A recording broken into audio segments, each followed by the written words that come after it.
नमस्कार, मैं हूं मनमोहन भट्ट। जैसा कि अंदाजा था, राज्य सरकार ने एक और चुनाव टाल दिया है। पंचायत चुनाव जो नवंबर में हो जाने चाहिए थे, उसकी तैयारी भी पूरी नहीं हो पाई और तकनीकी दिक्कतों के कारण पंचायतों के चुनाव भी टाले गए। आपको बता दें, यह चौथा ऐसा चुनाव है जो राज्य सरकार टाल रही है, जो टाला गया है। इसकी शुरुआत हुई थी पिछले साल ठीक इसी समय, नवंबर के आखिरी हफ्ते में स्थानीय निकायों का कार्यकाल समाप्त हो गया था। नवंबर 2023 में चुनाव हो जाने चाहिए थे। स्थानीय निकायों के, नगर निगमों में नए मेयर आ जाने चाहिए थे, नगर पालिकाओं में अध्यक्ष आ जाने चाहिए थे, नगर पंचायतों में भी नए अध्यक्ष बैठ जाने चाहिए थे। लेकिन उस समय कहीं ओबीसी आरक्षण का पेच फंसा हुआ था, कहीं परिसीमन का पेच फंसा हुआ था और इस तर्क के आधार पर स्थानीय निकाय चुनाव को टाला गया। एक साल से वो चुनाव टल रहा है। चुनाव एक और टाला गया, वो था छात्र संघ का चुनाव।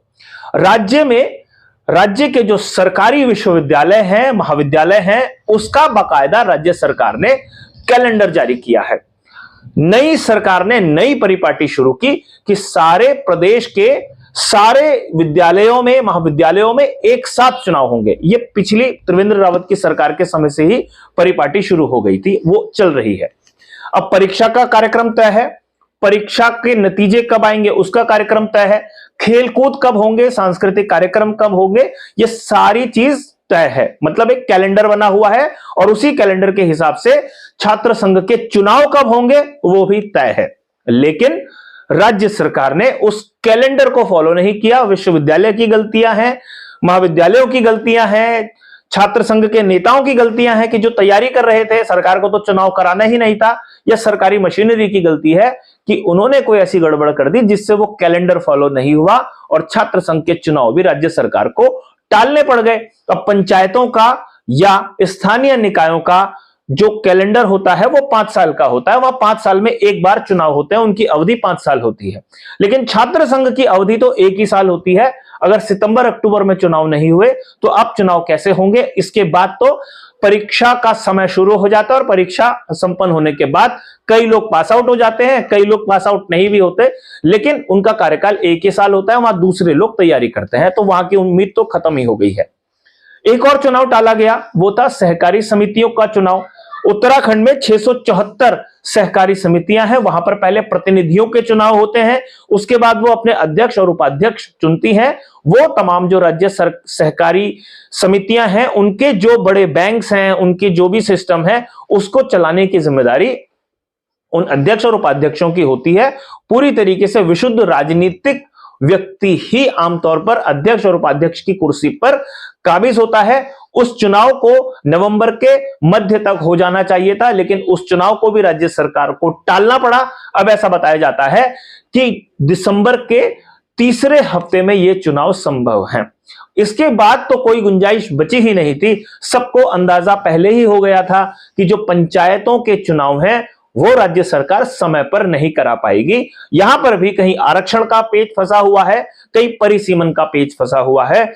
7,832 ग्राम पंचायतें हैं, इसमें से सिर्फ 306 ग्राम पंचायतों में ही कार्यकाल अभी जारी है। कार्यकाल में पंचायत प्रतिनिधि या कह लीजिए ग्राम प्रधान बने हुए हैं। यह बात है हरिद्वार की, क्योंकि वहां पे चुनाव बाकी राज्य के चुनाव के मुकाबले बाद में होता है, उनका समय थोड़ा अलग है। और बाकी जो 12 जिले हैं वहां पर 7,000 से ज्यादा जो ग्राम सभाएं हैं वो अब प्रशासकों के हवाले हो गए। क्षेत्र पंचायत भी प्रशासकों के हवाले हो गए, जिला पंचायत भी प्रशासकों के हवाले हो गए। यानी 4 लगातार चुनाव एक साल में राज्य सरकार टालती गई। अब इसके कारण बड़े स्पष्ट हैं। कई लोग सवाल पूछते हैं कि राज्य सरकार की मशीनरी क्या एफिशिएंट नहीं है? मशीनरी पूरी एफिशिएंट है। अगर राज्य सरकार आज रात को तय कर ले कि कल ऐलान करना है कि चुनाव कब होंगे, तो सारी व्यवस्थाएं चाक चौबंद हो सकती हैं। लेकिन सरकार ऐसा नहीं करना चाहती थी और उसका कारण बड़ा स्पष्ट है। जब स्थानीय निकाय चुनाव टाले गए थे तो उस समय अंदाजा था कि लोकसभा चुनाव आ रहे हैं, तो लोकसभा चुनाव की तैयारी राज्य सरकार को करनी है और कहीं स्थानीय निकाय के चुनाव में कुछ नगर निगम, नगर पालिकाएं अगर इधर से उधर हो गई तो राज्य सरकार की परफॉर्मेंस पर सवाल खड़ा होगा और लोकसभा की जो परफॉर्मेंस है उस पर फर्क पड़ सकता है, इसलिए उसको उस समय टाला गया, वो तब से टल ही रहा है। छात्र संघ का चुनाव बहुत आसानी से हो सकता था, वहां पर मशीनरी ने कुछ चिट्ठी पत्री में गड़बड़ कर दी।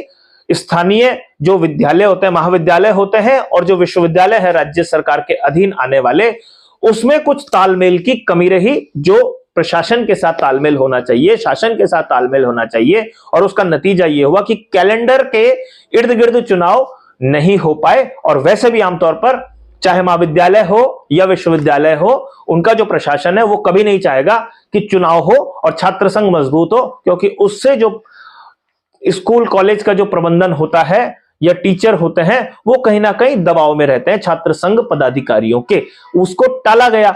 इसके बाद पंचायत का चुनाव भी अब टाला गया है। तो राज्य सरकार की जो कोशिश है, जो मुझे ऐसा लगता है कि बीजेपी एक गेम प्लान के तहत स्थानीय निकाय और पंचायत चुनाव को टाल गई है।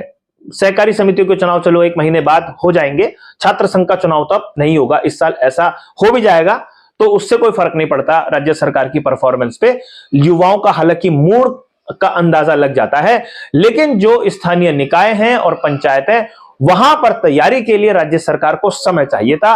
पहले लोकसभा चुनाव के कारण राज्य सरकार फंसी रही और उसके बाद तमाम देश भर में अलग अलग चुनाव हुए, चाहे वो हरियाणा का चुनाव हुआ, चाहे वो अब महाराष्ट्र और झारखंड का चुनाव हुआ, तो राज्य सरकार का सीधे उससे कोई लेना देना नहीं होता, लेकिन मुख्यमंत्री पुष्कर सिंह धामी को वहां पर प्रचार के लिए बुलाया जाता है और कई गतिविधियों में मुख्यमंत्री का वहां पर इन्वॉल्वमेंट होता है। और केदारनाथ का विधानसभा का उपचुनाव भी था, इसलिए सरकारी मशीनरी बहुत ज्यादा एक्टिव नहीं थी पंचायतों का चुनाव कराने के लिए। और इससे पहले तो मैंने आपको बताया ये कि लोकसभा चुनाव के लिए भी यही फॉर्मूला था कि राज्य सरकार को तैयारी के लिए समय चाहिए, इसलिए वो समय शायद अब आ रहा है जब पंचायत और स्थानीय निकाय का चुनाव हो सकता है। लेकिन फिलहाल हर कोई जो इंतजार कर रहा था उसका इंतजार थोड़ा सा लंबा हो गया है। वैसे कई लोग ये सवाल भी पूछते हैं कि चुनाव क्या कभी विधानसभा के भी टाले जाते हैं या क्या कभी